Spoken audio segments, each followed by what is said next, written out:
Ladies and gentlemen, it's Hot Legs, straight from the Wine Exchange, with wine expert Kyle Meyer.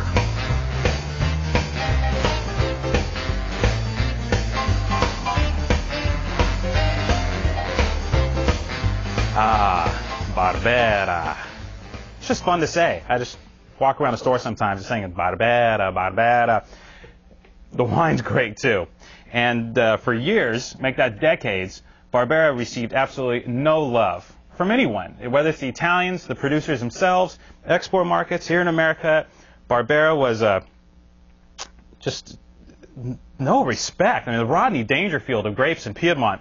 And what we've seen over the last 15 years is this gradual respecting of Barbera. Finally, with many producers acknowledging that Barbera can make world-class wine.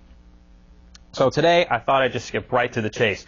We can talk about value Barbera, et cetera, but what I wanted to showcase today was a couple of the real superstars in Barbera, and two of the producers that really made Barbera the grape it is today, which is namely one of the best value grapes if you're looking for great under $20 wine, and also a producer of really super quality high-end wine as well.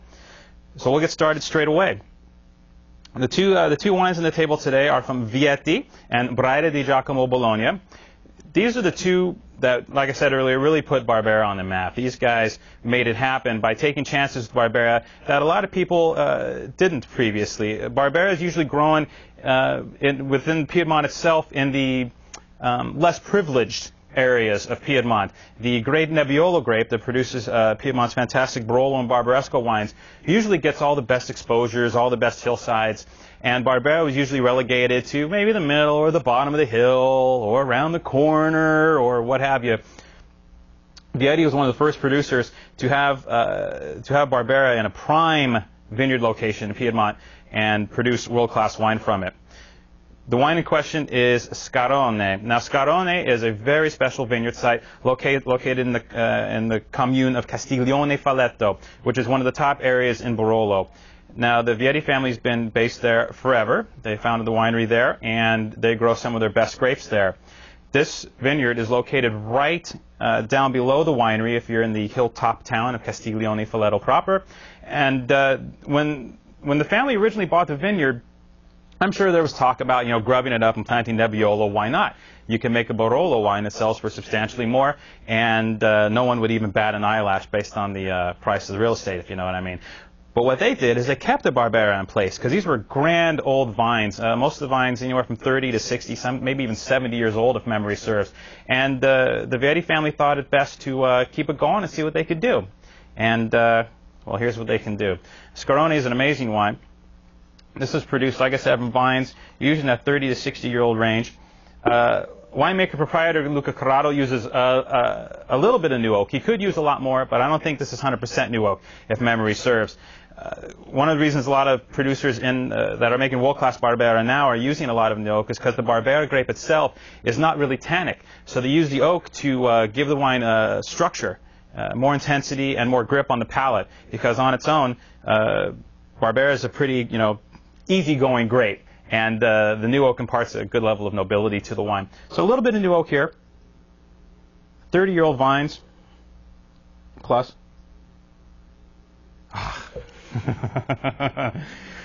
Classic Barbera here. We got the cocoa, we got the raspberry thing going on. It's just really talking to me right now. Spices. Touch of tobacco, but this wine is ripe. There's no pretense here. This wine's clocking 14.5, 15 octane, so this isn't a shrinking violet. This is big medicine.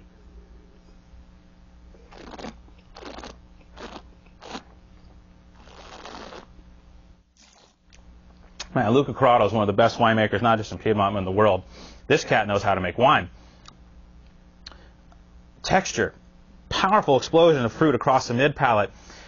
Just enough tannin from a little bit of oak, but the wine's not tannic at all. It just finishes nice and clean. I can just smell it. Actually, the aromatics is just jumping out of the glass today. That liquid cherry, raspberry, cocoa thing is just really pumping out right now.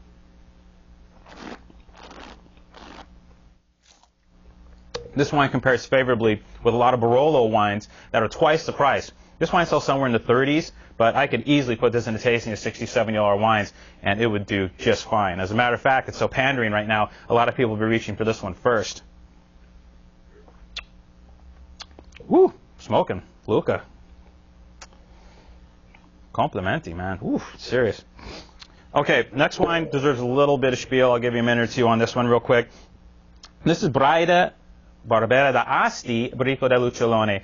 Now, this is Barbera di Giacomo Bologna. Giacomo Bologna, you know, the Corretto's kind of, Luca Corretto kind of perfected the craft, but it was Giacomo Bologna that made the big jump. This was the first cat that went out there and said, hey, Barbera can make great wine. And all his farmer buddies were like, dude, you are crazy. What are you talking about? Just quit while you're ahead. Don't do it. And he ended up getting some really prime grade A Barbera grapes from old vines located in some serious hillsides there in Asti. And over a period of a couple years proved him wrong. The first couple wines from the early 80s were hit and miss. But by the third or fourth vintage, everyone started going like, hey, Giacomo, what are you doing, man? What's going on? This is pretty serious. What's this Barbera? He's like, see, this Barbera? And it's like, whoa. Now, he's known as Giacomo, rest his soul, is known as the kind of founding father of world-class Barbera. His family now runs the winery, and they do a brilliant job of it. His daughter Raffaella is a real sweetheart, and Beppe, his son, has some serious chops. They're both great winemakers in their own right. So here we go. This is the Bricco del Uccellone. Now the Bricco, a Bricco is a Piemontese dialect term for kind of like the crest of the hill. It's the cream of the crop, if you will, the top location where you can grow the grapes. And on those Briccos in this area of the woods where Vietti works is usually covered with Nebbiolo. But in Asti, there's not a lot of Nebbiolo, so they end up growing Barbera on all the top hillsides, all the best exposure. So Barbera really gets the king's treatment here. Just like back in the early 80s, we're dealing with old vines. We're dealing with a fair bit of new oak, all French oak, because Giacomo wanted to emulate the great wines of Burgundy. Now, we're not saying this tastes like world-class Pinot Noir, but his concept was, hey, we have the same type of deal here. We can make a very Burgundian-style wine. And his family's carried on that tradition. This is one of those wines that, as opposed to the Vietti wine, which kind of just, bam, you know, just a shot to the face, this wine actually, you kind of want the bigger glass, you know, the big bowl. You want to swirl it for a while. Definitely more Burgundian. Maybe it's just the picture I put in my own head, but more red cherry, but a deep red cherry, a velvety red cherry, as opposed to the real urgent black cherry characters in this wine. Spicier. There's a touch more mineral, and there's a touch more high-toned spice, like baking spices. Very complex.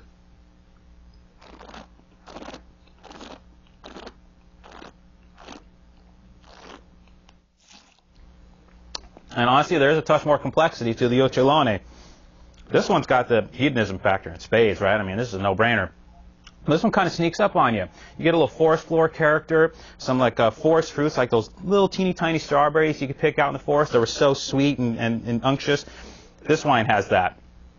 And there's something to be said for, as we talked about maybe some previous episodes, about hillsides and old vines. They really do combine to make great wines.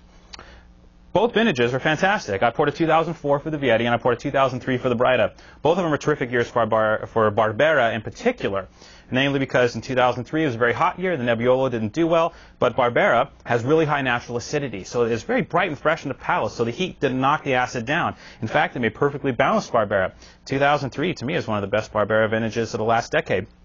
And 04 was more classic in style.